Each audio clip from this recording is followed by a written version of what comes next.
That's the real problem. You put the blade in the water, and most of us, if you don't use Randallfoils, most of us have the blade somewhat moving up and down and up and down, and then eventually you can hold on to that water and you feel like now you're connected. And this is where that myth of the front loader drive comes from, because connection with a blade design without foils is simply very difficult. Blades are not designed to help you to stabilize the blade vertically. The Randallfoil simply solves that problem.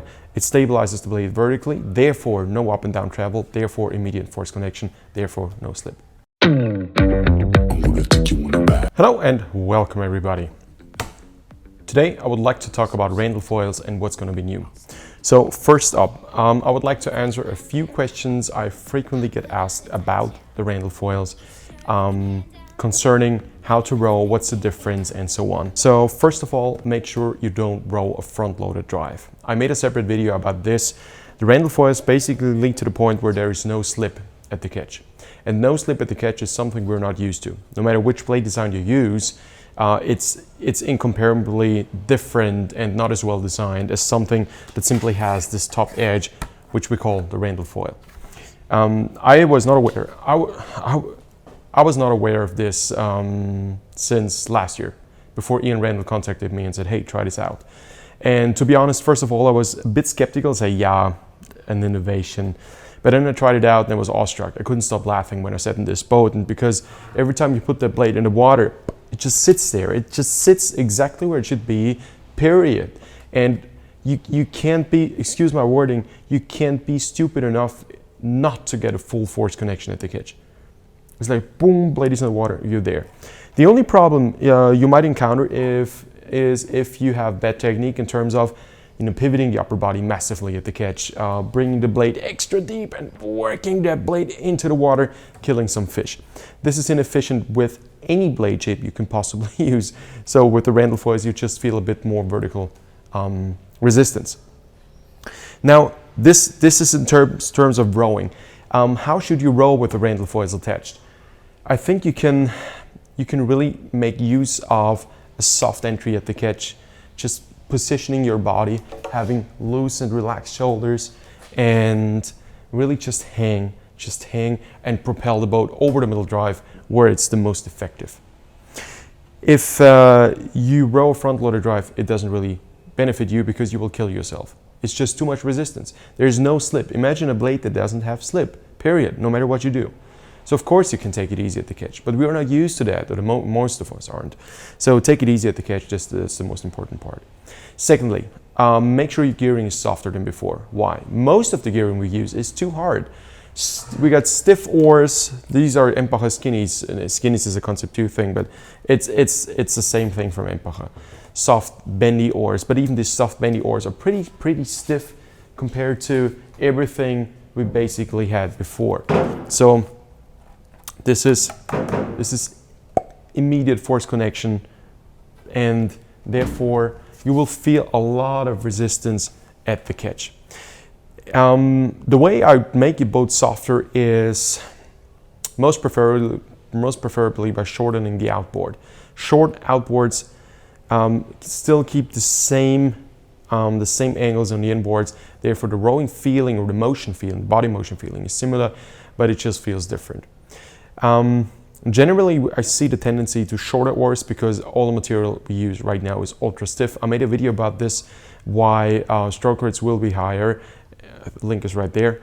And this is also the same reason why stroke rates will be higher is the same reason why you can make a softer gearing, because all the equipment we have today is hard and stiff. Stiff boats, stiff riggers, stiff rigger construction, bow wing, back wing, carbon fiber riggers, which actually are way too stiff for our shoulders. Ultra stiff oars, huge blades. So our bodies can't take that. And now all of this was done, in my opinion, in order to solve one problem which could have been solved in a whole different way, and the way Ian Randall solved it, by simply making sure the blade doesn't travel vertically once you put it in the water. That's the real problem. You put the blade in the water, and most of us, if you don't use Randallfoils, most of us have the blade somewhat moving up and down and up and down, and then eventually you can hold on to that water and you feel like now you're connected. And this is where that myth of the front-loaded drive comes from, because connection with a blade design without foils is simply very difficult. Blades are not designed to help you to stabilize the blade vertically. The Randallfoil simply solves that problem. It stabilizes the blade vertically, therefore no up and down travel, therefore immediate force connection, therefore no slip.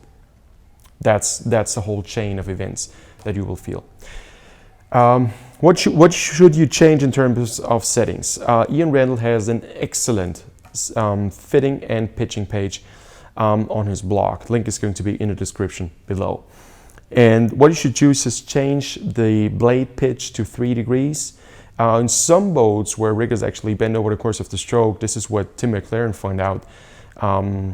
This is what Ian told me, that you have to change it to 1 or 0 degrees, because in the end, during the middle part of the drive, you will end up having 3 degrees on the blade eventually. But this is something you have to find out. Some people need to raise the gates by 1 or 2 washers, because the blade will not be as unnecessarily deep in the water as before. So you have to adapt for this a bit. And yeah, that's pretty much it. Making the gearing a bit softer, shorter outboard, same inboard. That's about it. Yeah. And for the rest, don't row a front-loaded drive. That's the big part. Good. Then we've got more news. Ian and I actually partnered up. We partnered up and said, okay, we're going to ramp up the global production of Randallfoils. What we want to do is distribute them through dealership networks. So we started to take dealerships on board. The Netherlands already covered. Australia, New Zealand, of course, already covered. Croatia, a bit of a question mark right now. We'll see what happens there later this week. Countries not covered, interesting countries: Germany, France, Italy. All of the southern European countries are still open, very interesting markets. Canada not covered. A bit of the US is covered, but I'm not sure if we have anybody in the Boston area. So this is where all of the rowing takes place. And out there on the West Coast, not sure if that's covered as well. So all the updates will be on the Randallfoil blog page and on the arm training page with the dedicated Randallfoil section. If you're interested to become dealer for the Randallfoils, contact us. Contact either Ian Randall or myself through info@rmtraining.com or on Instagram or on Facebook or on Skype. Or you can find us in many ways. And let us know. Downside, you will need to invest a bit of cash up front, but it will get you the dealership status, and you will get your first batch of foils delivered by September, October, November. That's the deal. So this is what we want to do. Good. So that's the Randallfoil update for now. If you're interested in trying them out, we sell them right now as well, but we start to sell through dealership networks as of the end of this year. Good. That's it for now. I wish you a very good day, and I hope to see you soon. Bye-bye.